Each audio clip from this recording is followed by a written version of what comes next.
Assalamualaikum warahmatullahi wabarakatuh. Perkenalkan, nama saya Hani Medadea dari kelompok 2 Bahasa Indonesia kelas B1 AKR. Di sini saya dan teman-teman akan menjelaskan tentang jenis kata, kelas kata, dinamika kata, dan pemilihan diksi dalam era globalisasi. Langsung saja, kata adalah unsur bahasa yang diucapkan atau ditulis yang merupakan kesatuan perasaan dan pemikiran yang dapat digunakan dalam berbahasa. Berdasarkan kesamaan bentuk, fungsi, dan makna dalam tata kalimat bahasa Indonesia, dikelompokkan menjadi 10 jenis kata. Jenis kata pertama yaitu nomina atau kata benda, yaitu semua benda dan sesuatu yang dibendakan. Nomina dibedakan menjadi 2, yaitu kata benda konkret dan kata benda abstrak. Kata benda konkret adalah benda yang dapat ditangkap oleh panca indera manusia, sedangkan kata benda abstrak yaitu benda-benda yang tidak dapat ditangkap oleh panca indera, contohnya kehinaan dan kekuatan. Ciri-ciri kata benda yaitu semua kata yang dapat diterangkan atau diperluas dengan menambah kata yang plus kata sifat, atau yang sangat plus kata sifat yang di belakang. Contoh, rumah yang besar. Jenis kata yang kedua ada verba atau kata kerja, merupakan kata-kata yang menyatakan suatu perbuatan atau tindakan, proses, gerak. Verba menduduki fungsi sebagai predikat di dalam suatu kalimat. Ciri-ciri kata kerja dalam bahasa Indonesia adalah kata tersebut dapat diperluas dengan kata dengan plus kata sifat atau dengan plus kata benda. Misal, berjalan dengan cepat, berbicara dengan dosen. Kata kerja sendiri dibagi menjadi 2, yaitu kata kerja penuh dan kata kerja bantu. Kata kerja penuh yaitu yang langsung berfungsi sebagai predikat tanpa bantuan kata lain. Sedangkan kata kerja bantu yaitu suatu kata yang punya fungsi khusus untuk membantu kata kerja utama. Ada 3 jenis kata kerja bantu, yaitu kata kerja yang menyatakan keharusan, kata kerja yang menyatakan kemampuan, dan kata kerja yang menyatakan keinginan. Jenis kata yang ketiga yaitu adjektiva atau kata sifat, yaitu kata-kata yang dapat diikuti dengan kata keterangan sekali serta dapat dibentuk menjadi kata ulang berimbuhan gabung se-nya, disebut kata sifat. Secara umum, adjektiva adalah kata yang menyatakan sifat, keadaan, watak seseorang, binatang, atau benda. Ciri-ciri kata sifat: pertama, dapat diberi keterangan pembanding. Yang kedua, dapat diberi penguat. Contohnya sangat, amat, benar. Yang ketiga, dapat diingkari dengan kata ingkar tidak. Kata sifat dapat digolongkan menjadi kata sifat yang menyatakan keadaan atau situasi, ukuran, warna, waktu, jarak, sikap batin, dan indera yang berhubungan dengan aktivitas manusia. Jenis kata yang keempat yaitu adverbia atau kata keterangan, adalah kata yang menerangkan predikat atau verba suatu kalimat. Ada beberapa jenis adverbia. Adverbia yang pertama yaitu adverbia kuantitatif yang menggambarkan makna yang berhubungan dengan jumlah. Yang kedua, adverbia limitatif yang menggambarkan makna yang berhubungan dengan pembatasan. Yang ketiga, adverbia frekuentif menggambarkan hubungan tingkat keseringan terjadinya sesuatu. Yang keempat, ada adverbia kewaktuan yang menggambarkan makna waktu terjadinya suatu peristiwa. Yang kelima, ada adverbia kontrastif yang menggambarkan pertentangan makna kata hal yang dinyatakan sebelumnya. Yang keenam, ada adverbial keniscayaan yang menggambarkan makna yang berhubungan dengan kepastian. Jenis kata yang kelima yaitu pronomina atau kata ganti. Adalah kata yang dipakai untuk mengacu kepada nominal lain dalam struktur kalimat.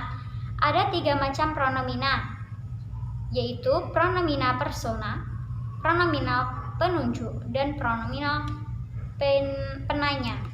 Pronomina persona adalah pronomina yang dipakai untuk mengacu pada orang, mengacu pada diri sendiri, atau biasa disebut pronominal personal pertama, mengacu pada orang yang diajak berbicara, yaitu pronominal personal kedua, dan mengacu pada orang yang tidak diajak bicara yang disebut personal ketiga. Selanjutnya, pronominal dapat mengacu pada jumlah satu yang disebut pronominal tunggal, atau jumlah yang banyak, pronominal jamak. Pronominal penunjuk yang mengacu pada nominal lainnya dalam kalimat ada 2, yaitu penunjuk umum dan penunjuk tempat. Pronominal penanya adalah pronominal yang dipakai sebagai pertanyaan seperti 5W plus 1H, seperti siapa, apa, di mana, kapan, mengapa, bagaimana. Yang keenam, ada jenis kata numeralia atau kata bilangan, yaitu kata yang dipakai untuk menghitung banyaknya sesuatu hal yang konkret seperti orang, binatang, atau barang, dan juga konsep. Ada 2 macam numeralia, yaitu numeralia pokok dan numeralia tingkat. Numeralia pokok digunakan sebagai bentuk jawaban dari pertanyaan berapa, sedangkan numeralia tingkat yaitu digunakan sebagai bentuk jawaban dari pertanyaan yang keberapa. Jenis-jenis numeralia pokok ada 5. Yang pertama, numeralia pokok tentu, contohnya 1, 2, 11. Yang kedua, numeralia pokok tak tentu, contohnya beberapa, seluruh. Yang ketiga, numeralia kolektif, contohnya bertiga, 3 serangkai. Yang keempat, numeralia ukuran, lusin, kodi, dan meter. Yang terakhir ada numeralia kritika, contohnya Eka, Dwi, Tria. Baik, saya Yuswila Rizka Mataviana. Saya akan melanjutkan penjelasan dari Hani. 7. Konjungsi atau kata sambung. Konjungsi atau kata sambung adalah kata tugas yang menghubungkan 2 satuan bahasa yang sederajat, seperti frasa dengan frasa, kata dengan kata, klausa dengan klausa, atau kalimat dengan kalimat. Berikut contohnya. Konjungtor koordinatif dan, serta, tetapi, atau, sedangkan, melainkan. Konjungtor korelatif, baik, bla bla bla maupun. Tidak hanya, bla bla bla tetapi juga. Demikian, bla bla bla sehingga. Sedemikian rupa, bla bla bla sehingga. Konjungtor subordinatif, seperti sejak, semenjak, sedari, jika, bila, agar, seakan-akan, sebab, sehingga, dengan, bahwa. Kemudian konjungtor antar kalimat. Biarpun demikian, sekalipun demikian, sungguh pun demikian, sebaliknya, tetapi, sebelum itu, selanjutnya. Preposisi atau kata depan.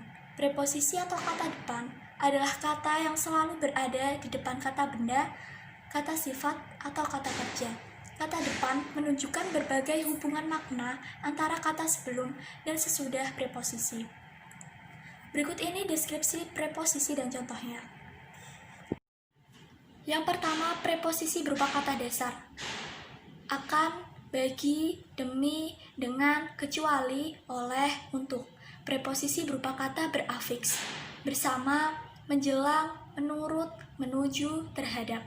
Preposisi yang berdampingan, daripada, oleh karena, sampai ke, sampai dengan, selain itu. Preposisi berkorelasi antara bla bla bla dan bla bla bla. Dari bla bla bla ke bla bla bla. Dari bla bla bla sampai bla bla bla. Dari bla bla bla sampai dengan bla bla bla. Sejak bla bla bla sampai bla bla bla. Preposisi dan nominal lokatif, yaitu di atas meja, ke dalam rumah, dari sekitar kampus. 9. Artikula atau kata sandang. Artikula atau kata sandang adalah kata tugas yang membatasi makna nominal. Dalam bahasa Indonesia ada 3 jenis artikula. Artikula yang bersifat gelar, artikula yang mengacu pada makna kelompok, dan artikula yang menominalkan. Artikula yang bersifat gelar pada umumnya berkaitan dengan orang atau hal yang dianggap bermartabat. Contoh, sang, untuk manusia atau benda unik dengan maksud meninggikan martabat. Sri, untuk manusia yang memiliki martabat tinggi dalam keagamaan atau kerajaan. Hang, untuk laki-laki yang sangat dihormati. Dang, untuk wanita yang sangat dihormati. Kemudian, artikula yang mengacu pada makna kelompok atau makna kolektif dalam bahasa Indonesia yaitu penggunaan kata para. Dalam hal ini, kata para merupakan kata yang bermakna jamak, sehingga nomina yang dijelaskan tidak boleh berbentuk kata ulang. Misalnya, untuk menyatakan sekelompok mahasiswa sebagai kesatuan, yang dipakai adalah para mahasiswa, bukan para mahasiswa-mahasiswa. Artikulasi yang menominalkan dalam bahasa Indonesia adalah penggunaan kata si. Artikulasi si dipakai untuk mengiringi nama orang dan dalam bahasa Indonesia nonformal digunakan untuk mengirimi pronominal dia. Berikut contoh pemakaian artikulasi si dalam bahasa Indonesia. Di depan nama diri pada ragam nonformal. Si Ali, si Topan, si Badu. Di depan kata untuk mengkhususkan, contohnya si pengirim, si alamat, si terdakwa. Di depan nomina sebagai panggilan ejekan, contohnya si belang, si dungu, si kumis. 10. Interjeksi atau kata seru. Kata seru atau interjeksi adalah kata tugas yang mengungkapkan rasa hati pembicara. Untuk memperkuat ungkapan rasa hati seperti kagum, sedih, dan heran, orang memakai kata tertentu di samping kalimat yang mengandung makna pokok tersebut. Di samping interjeksi asli, dalam bahasa Indonesia ada pula interjeksi yang berasal dari bahasa asing. Berikut ini jenis-jenis interjeksi dan contohnya. Interjeksi kekesalan, musyad, keparat. Interjeksi kekaguman, aduhai, asyik, amboy. Interjeksi kesyukuran, syukur, alhamdulillah. Interjeksi harapan, insya Allah, semoga. Interjeksi keheranan, aduh, interjeksi kekagetan, astaga, masya Allah. Interjeksi ajakan, ayo, mari. Interjeksi panggilan, hey, halo. Interjeksi simpulan, nah. Kemudian kelas kata. Kelas kata merupakan pengelompokan atau penggolongan kata menurut sifat kata itu sendiri dalam kalimat. Kelas kata disebut juga jenis kata atau bangsa kata. Yang pertama kata dasar, yang biasanya terdiri dari morfem dasar, misalnya dari, merah, putih, lihat, kebun, buku, duduk, kelas, tidak. Yang kedua kata berimbuhan, yang dapat dibagi menjadi kata yang berprefiks atau berawalan, misalnya berlari, berpikir, menulis, penulis, bekerja. Yang kedua kata yang berinfiks atau bersisipan, misalnya gemetar, gerigi, kemilau, gelegar. Yang ketiga kata yang bersufiks atau berakhiran, misalnya timbangan, langganan, pegangan, tinjauan. Kata yang berkonfiks, berawalan dan berakhiran, misalnya persatuan, persaudaraan, kerajaan, kebenaran, kementerian, kemahasiswaan, persahabatan. Yang ketiga kata ulang, yaitu kata yang diulang, misalnya rumah-rumah, buku-buku, main-main, berjalan-jalan. Yang keempat kata majemuk, seperti sapu tangan, matahari, rumah sakit, orang tua, bumi putra, rumah makan. Kemudian dinamika kata. Setiap kata dalam bahasa Indonesia memiliki kelas kata. Kelas kata yang dimiliki sebuah kata tidak bersifat mutlak atau tetap. Kelas kata sebuah kata dapat berubah seiring dengan perubahan dan penggunaan bahasa. Perubahan kelas kata pada umumnya terjadi karena proses morfologis atau proses pembentukan kata. Proses morfologis yang menyebabkan pergantian kelas kata seperti afiksasi dan komposisi. Contoh, ajar ditambah per ditambah an menjadi pengajaran. Kata ajar pada awalnya memiliki kelas kata kerja. Kata ajar mendapat imbuhan pen dan an menjadi kata pengajaran. Kata pengajaran memiliki kelas kata benda. Kemudian contoh selanjutnya, rumah bersakit menjadi rumah sakit. Kata rumah pada awalnya merupakan kata benda. Kata sakit pada awalnya merupakan kata sifat. Kata rumah dan sakit jika digabung menjadi kata majemuk,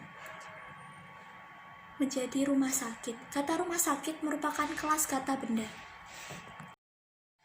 Selain dapat berpindah kelas kata, sebuah kata juga terkadang menduduki kelas kata lebih dari satu, seperti kata sedang.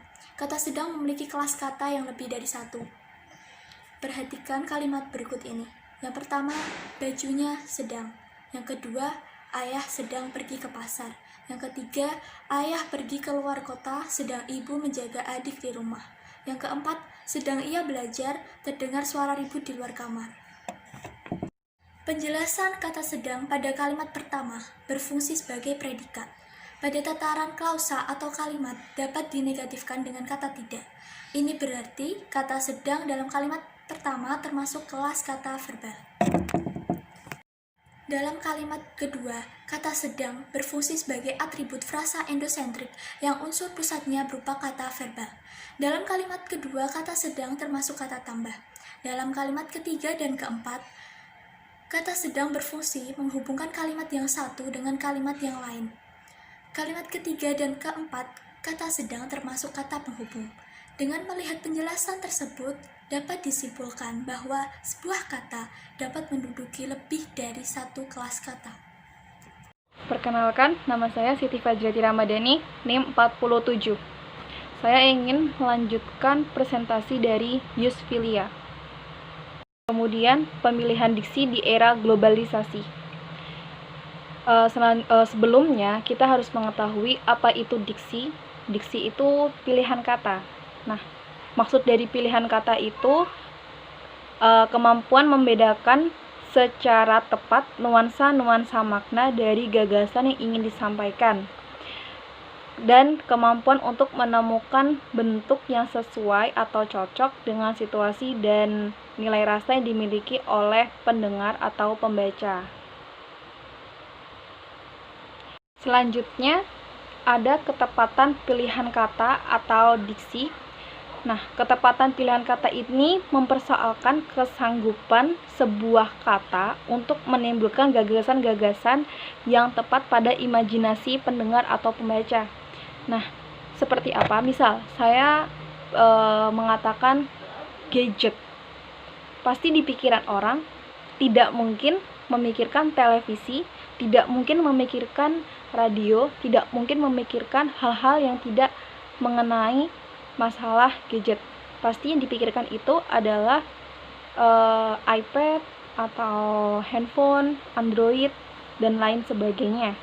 Lalu pada diksi atau pilihan kata itu memiliki persyaratan. Nah, persyaratan ketepatan diksi ini ada beberapa. Di antaranya, 1. Membedakan secara cermat denotasi dan konotasi. Jika yang disampaikan itu berupa pengertian dasar saja, maka hanya menggunakan kalimat denotasi saja. Tapi, kalau misalkan menghendaki reaksi emosional tertentu atau yang spesifikasi, itu harus memilih kata atau kalimat konotatif dengan sasaran yang akan dicapainya. Kemudian yang kedua, membedakan secara cermat kata-kata yang hampir bersinonim. Mereka yang luas kosakatanya, mereka yang memiliki segudang kosakata, itu akan berhati-hati pada yang dibicarakan. Secara populer, orang lain mengatakan bahwa kata meneliti itu sama artinya dengan kata menyelidiki, mengamati, dan menyidik. Padahal mereka yang luas kosakatanya itu pasti menolak, karena masing-masing kata itu memiliki makna yang berbeda. Bisa dicek pada KBBI. Lalu yang ketiga, membedakan kata-kata yang mirip ejaannya. Banyak sekali kata-kata yang sangat mirip ejaannya, itu diantaranya bahwa, bawah, dengan bawa. Preposisi, proporsi, dengan posisi. Lalu ada lagi karton, kartun. Adapun gaya bahasa berdasarkan pilihan kata. Nah, apa itu gaya bahasa? Gaya bahasa itu adalah suatu ekspresi yang kita tunjukkan pada situasi tertentu. Misal, kalau situasi kita sedang serius, pasti kita menggunakan bahasa yang formal. Kalau kita sedang pada situasi yang tidak serius, kita menggunakan bahasa yang non-formal. Nah, di sini gaya bahasa berdasarkan pilihan kata itu ada bahasa standar dan bahasa non-standar. Bahasa standar itu bahasa resmi dan baku, sehingga memiliki tata bahasa yang sistematis dan jelas. Bahasa standar itu dipakai pada saat pidato atau pada saat rapat, pada saat berbicara dengan orang yang lebih tua, dan komunikasi resmi. Lalu ada juga bahasa non-standar. Bahasa non-standar adalah bahasa yang tidak memenuhi kaidah-kaidah kebahasaan atau bahasa non-baku. Ini bisa kita katakan bahasa non-formal. Nah, di sini bahasa non-standar itu memiliki ciri khas karena tidak sesuai dengan kaidah-kaidahnya. Di antaranya, 1. Berupa kata tutur atau kata yang tidak semestinya. Misal, bilangin dia, kasihanin dia, kayak gitu. Bikin, terus biarin. Lalu yang kedua, kebiasaan meninggalkan awalan. Yang harusnya kita ucapkan adalah berjumpa. Kalau ketemu teman, kita bilang jumpa gitu. Jumpa lagi besok, kayak gitu. Lalu, lafal ucapan kebanyakan menyimpang dari kata umum. Misalnya, dapat. Itu kan lafal ucapannya harusnya dapat gitu. Tapi yang kita omongin atau yang kita bicarakan itu dapat. Lalu, malam, 6 jadi 6, dan lain sebagainya. Lalu yang keempat, susunan kata yang menyimpang. Ingat susunan kata. Misal, orang itu, tapi pada non-standar dibalik itu orang. Ada lagi ini malam, ada lagi lain hari, dan lain sebagainya. Masih banyak lagi bahasa non-standar yang tidak sesuai. Dan terakhir ada juga sering menggunakan kata singkat. Contoh, kalau pada teks atau pada suatu kaidah tulisan itu tidak, dan kita melafalkan enggak. Lalu ada lagi pergi, terus diganti dengan pergi kamu gitu kan. Lalu ada lagi dahulu, terlebih dahulu. Lalu kita bilang itu dulu gitu kan. Jadi sering menggunakan kata-kata yang singkat. Sekian presentasi dari kelompok kami. Apabila ada salah kata, kami memohon maaf sebesar-besarnya. Wassalamualaikum warahmatullahi wabarakatuh.